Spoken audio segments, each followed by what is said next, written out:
আগামী 12 ঘন্টা, হ্যাঁ মাত্র 12 ঘন্টার মধ্যে ঠিক হতে চলেছে তৃতীয় বিশ্বযুদ্ধ শুরু হবে নাকি পৃথিবী আরেকটা বড় ধ্বংসের হাত থেকে বেঁচে ফিরবে। আপনি হয়তো ভাবছেন আমেরিকা, ইরান বা ইসরায়েলের এই যুদ্ধে আপনার কি যায় আসে, আপনি তো শান্তিতে নিজের ঘরে বসে আছেন। কিন্তু বিশ্বাস করুন, যদি ডোনাল্ড ট্রাম্প আগামী কয়েক ঘন্টার মধ্যে তার সবচেয়ে বড় ভুলটা করে বসেন, তাহলে কাল সকালে আপনার পকেটের টাকা, আপনার গাড়ির পেট্রোল, আপনার রান্নাঘরের গ্যাসের দাম এমন জায়গায় পৌঁছাবে যা আপনি কল্পনাও করতে পারবেন না। একদিকে ইরান তাদের ভয়ঙ্কর প্ল্যান বি টেবিলে নামিয়ে দিয়েছে, আর অন্যদিকে ইসরায়েলের নেতানিয়াহু এমন একটা নোংরা খেলা খেলছেন যা খোদ আমেরিকাকেও বিপদে ফেলে দিয়েছে। আজ আমি আপনাদের দেখাবো খবরের পেছনের আসল খবরটা কি, কেন ইসলামাবাদে হতে চলা এই হাই ভোল্টেজ মিটিং এর দিকে সারা দুনিয়া কাঁপা কাঁপা বুকে তাকিয়ে আছে।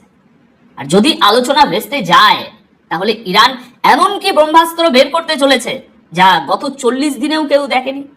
তাই ভিডিওটি 1 সেকেন্ডের জন্য স্কিপ করবেন না, কারণ আজকের এই বিশ্লেষণে এমন কিছু তথ্য আর সমীকরণ লুকিয়ে আছে যা শোনার পর বিশ্ব রাজনীতি নিয়ে আপনার দেখার চোখটাই পুরো বদলে যাবে।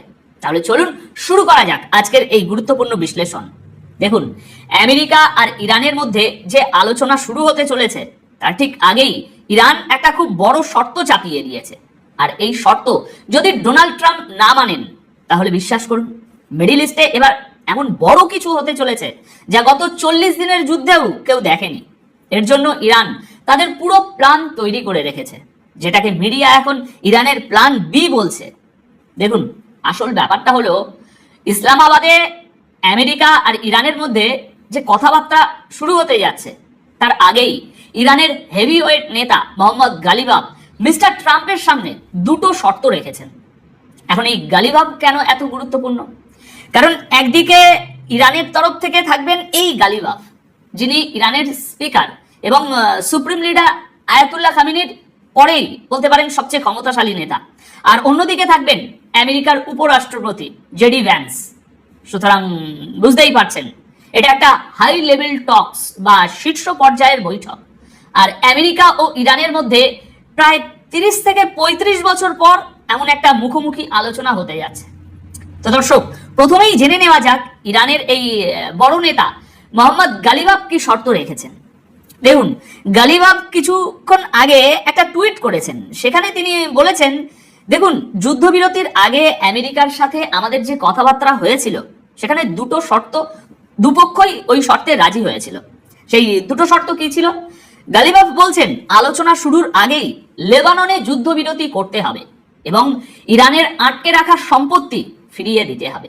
তিনি পরিষ্কার বলেছেন, আলোচনা শুরু হওয়ার আগে এই দুটো কাজ ট্রাম্প সাহেবকে করে দেখাতে হবে। ট্রাম্প ইশারা করলেই ইসলামাবাদে আলোচনা শুরু হবে, কিন্তু তার আগে এই দুটো শর্ত মানতেই হবে। আচ্ছা, শর্ত দুটো আর একটু সহজ করে বলি। এক, তিনি বলছেন লেবাননে মিস্টার নেতানিয়াহু যে হামলাগুলো চালাচ্ছেন তা এখনই বন্ধ করতে হবে, তবেই কথা হবে। আর দুই, আমেরিকার কাছে ইরানের যে সম্পত্তিগুলো ফ্রিজ করা আছে সেগুলো রিলিজ করতে হবে। আমাদের সম্পত্তি আমাদের বুঝিয়ে দিতে হবে, তারপর আমরা টেবিলে বসবো। এবার দেখুন দর্শক, ইরানের যে কোটি কোটি টাকার সম্পত্তি আমেরিকা ফ্রিজ করে রেখেছে সেটা তো আমেরিকা চাইলেই ছেড়ে দিতে পারে। ট্রাম্পের কাছে এটা শুধু একটা কলম চালানোর ব্যাপার, সই করলেই হয়ে যাবে। আলোচনা যদি এগোয়, এটা মনে হয় না খুব একটা বড় ইস্যু হবে, ইস্যু নয়। কিন্তু একটা জায়গায় এসে ট্রাম্প ফেঁসে গেছেন, ট্রাম্পকেও এখন অসহায় মনে হচ্ছে।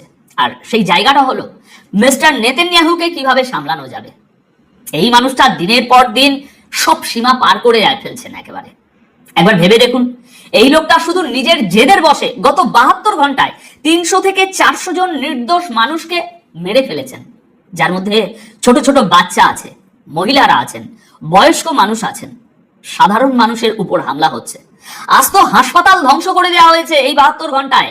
আজ লেবাননে নেতানিয়াহুর কারণে অবস্থা এতটাই খারাপ যে এটা আমি বলছি না, স্বয়ং world health organisation WHO report বলছে। তাই এই কাজটা মিস্টার ট্রাম্পকেই করতে হবে।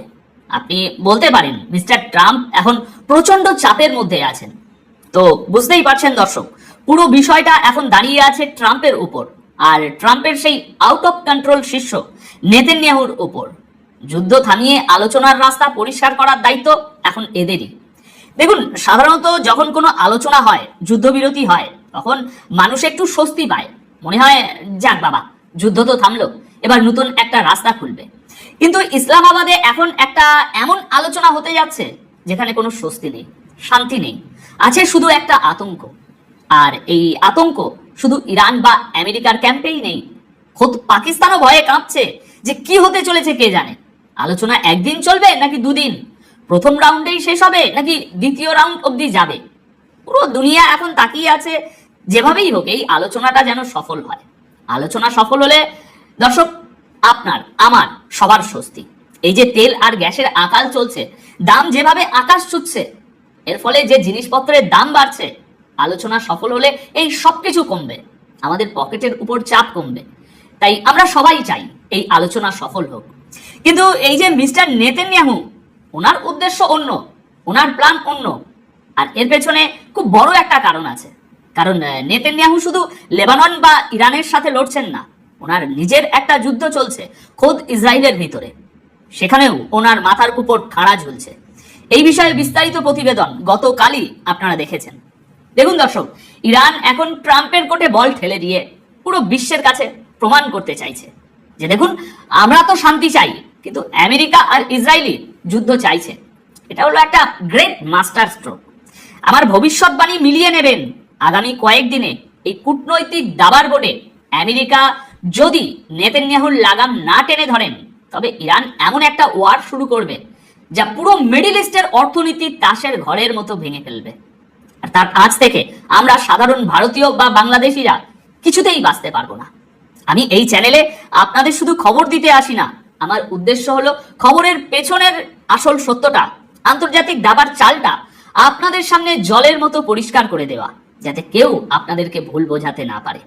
আজকের এই ডিপ অ্যানালিসিস তাহলে আপনাদের কেমন লাগলো আমাকে কমেন্ট করে অবশ্যই জানাবেন। ভালো থাকবেন, সুস্থ থাকবেন। ধন্যবাদ আপনাদের সকলকে।